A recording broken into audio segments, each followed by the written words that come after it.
रसिको, महाराष्ट्रात विनोदाची आणि कथाकथनाची परंपरा खूप मोठी आहे. पु ल देशपांडे, शंकर पाटील, वपू काळे, दमा मिराजदार, साहित्य शारदा यांच्यावर प्रसन्न होतीच, परंतु यांची वाणी शुद्ध होती. रसिकांना गुंतवून टाकायचे हे साहित्यिक स्वतःच्या कथाकथनाने, आणि तीच कथाकथनाची परंपरा आजही कायम आहे महाराष्ट्रात. हेच पहा ना, आता आपल्या समोर एक छोटीशी चिमुरडी येते. श्रुती निगडे पुण्याहून कथाकथन करण्यासाठी इतकीशी येती, पण आपण इतक्या मोठ्या टाळ्या वाजवून तिचं स्वागत करूया.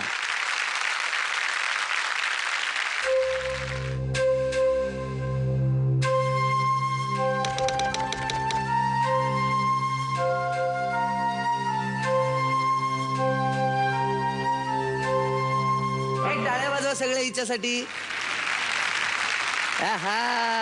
मग तिला ना असं वाटलं की सगळी एवढी मोठी मोठी माणसं काय करणार, पण काहीच नाही. बघ किती छान आहेत, मस्त. हे बघ ते मकरंद सर हात दाखवा तिला. हे बघ उर्मिलाताई, तू करशील ना आता मस्त. तुला पाणी हवंय?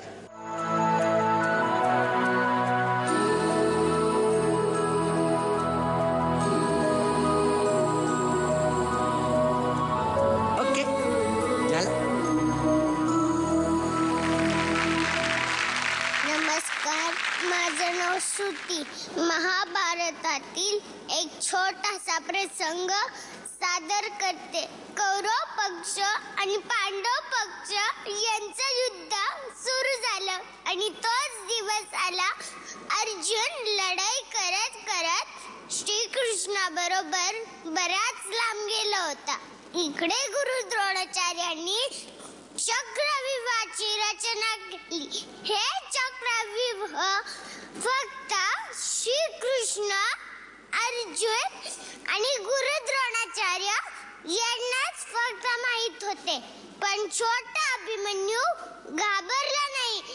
तो म्हणाला, मी चक्रव्यूह पार पाडील.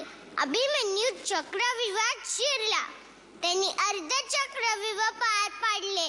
दुर्योधनाला वाटले हा अभिमन्यू आपल्याला जड जातोय. काय करावे? आता ह्याला कप्तानीच मारावे. दुर्योधन पुढे आला आणि म्हणाला, ये बाळ अभिमन्यू ये, मला तुझा अभिमान वाटतो. किती छान लढतोयस, ये. असं म्हणून दुर्योधनाने अभिमन्यूला आपल्या मिठीत घेतले आणि पाठीमागून कौरव सेनेने बाण मारले. अभिमन्यू धारातीर्थी पडला. अशा या अभिमन्यूच्या शरीराला जयद्रथाने लाथ मारली आणि अपमान केला. हे अर्जुनाला समजल्यावर अर्जुन रागात होता. अभिमन्यूची चिता जळत होती. त्या चितेच्या ज्वाळा अर्जुनाच्या डोळ्यात स्पष्ट दिसत होत्या. इतक्यात युधिष्ठिराचा हात अर्जुनाच्या खांद्यावर पडला आणि म्हणाला, मातुल यस्य गोविंदा, पिता यस्य धनंजया, सह अभिमन्यू हता युद्धे, कालोही दुरतिक्रम. अर्जुनाला काहीच सुचेना काय करावे. जयद्रथच अभिमन्यूचा वधाच कारण आहे हे समजल्यावर अर्जुनाने प्रतिज्ञा घेतली, यदि जयद्रथः कौरव पक्ष न त्यजेत तरीही श्वः सूर्यास्त प्राक् निहतो भवेत् मया, नो चेत् अहमपि अग्निप्रवेशं करिष्यामि. हे समजल्यावर श्रीकृष्ण तिथे आला.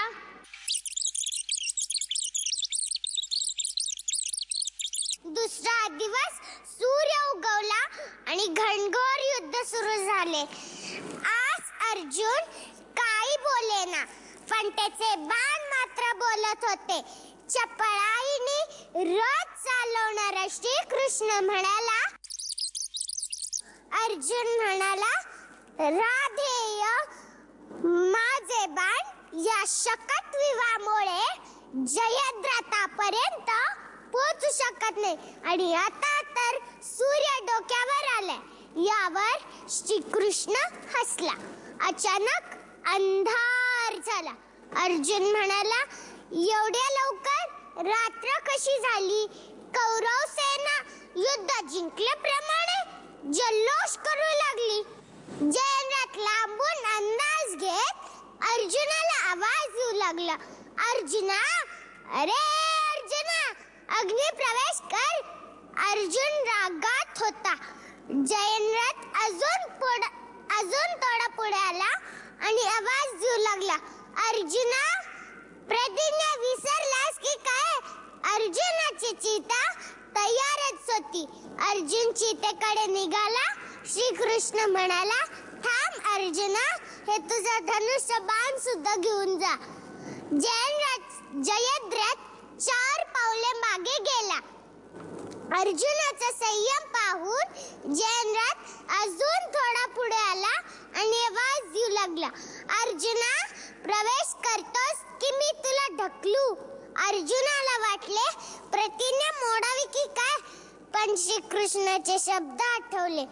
अर्जुनाचा संयम पाहून जयद्रथ मोठमोठ्याने हसू लागला.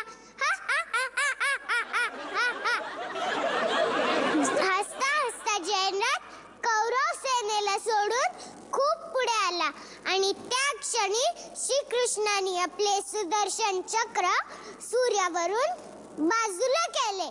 लख लख प्रकाश जयद्रथाच्या चेहऱ्यावरचा रंगच उडाला. जयद्रथाला काहीच सुचेना. इकडे पळून जावे का तिकडे पळून जावे का जागेवर बसावे, इकडे पळून जावे का तिकडे पळून जावे का जागेवर बसावे. कौरव सेना तर मागे राहिली आणि त्या क्षणी श्रीकृष्ण म्हणाला, रे अर्जुना, आयमचा सूर्य हा आयम चापी जयद्रथः अधुना मुंच बाणम. अर्जुनेन बाणः प्रक्षिप्तः जयद्रथः पंचत्वं गतः.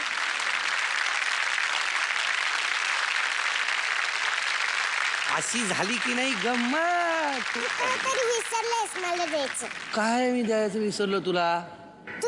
मला टाळी द्यायची विसरले. हे टाळी, हे अरे काय तुझी मिशी काळी, तुझी डाळी काळी आणि तुला हॅपी दिवाळी. अगं काय करू तुझं? आता येताना थरथरत होते. तिकडं देवी तिथं. आता काय करू मी? रडू येत होतं की नाही आतमध्ये की नाही, पण आलीस तू आणि किती शूरवीरपणे सगळं बोललीस. एकदा जोरदार टाळ्या हिच्यासाठी. आणि जयद्रथ कसला घाबरलाय ग, मला इतकं आवडलाय जयद्रथ. कोण शिकवतं तुला हे सगळे गोष्ट बिष्ट सांगायला? आईच शिकवते. आई आली आज तुझ्या बरोबर? हो. ओके, आईला बोलूया का आपण?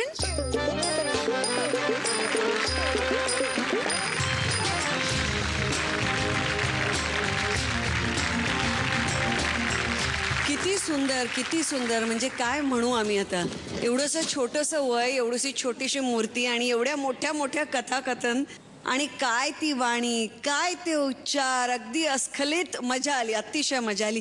एवढे छोटी मुलं तर दूर. मला वाटतं हल्लीच्या काळामध्ये जितू आणि मकरंद सर मोठ्या मोठ्या लोकांना सुद्धा धड मराठी बोलता येत नाही. म्हणजे आमचं असं आणि तसं मराठी आम्ही फार बोलतो, असं मराठी ऐकून अगदी मजा आली, फार मजा आली. आणि त्याच्यापेक्षा हे संस्कृत ऐकायला मजा आली. जे कानावर पडलं ते फार सुरेख वाटलं. तिची कथा ऐकून मी इतकी थक्क झालेले की मला काही त्याच्यावर रिॲक्शनच देता आली नाही. त्यामुळे आता थोडीशी लेट रिॲक्शन.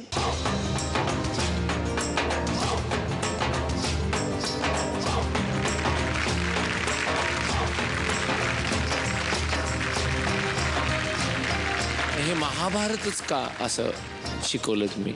एकदा एका स्पर्धेसाठी म्हणून तिला न्यायचं होतं. त्यांनी महाभारतच हा विषय दिला होता. आणि त्यावेळेस मग ही कथा मलाही आवडली आणि तिला समजावून सांगितल्यानंतर ती पण तयार झाली म्हणायला. आणि पूर्ण संस्कृतमध्ये ही म्हटली होती तिने. ए श्रुती, तुला हे सगळं संस्कृत मध्ये येतं? जरा नॉनस्टॉप बोल बरं.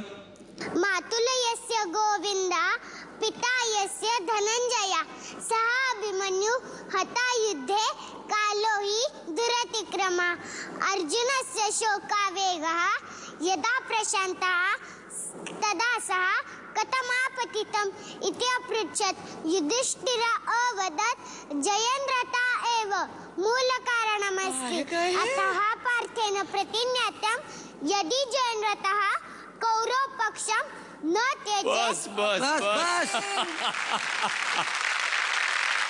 माझी बोलती बंद झालेली असेल तरीही पतका बितकांच्या पुढे जाऊन आम्ही एक मोठा आवाज श्रुती करता करणार आहोत.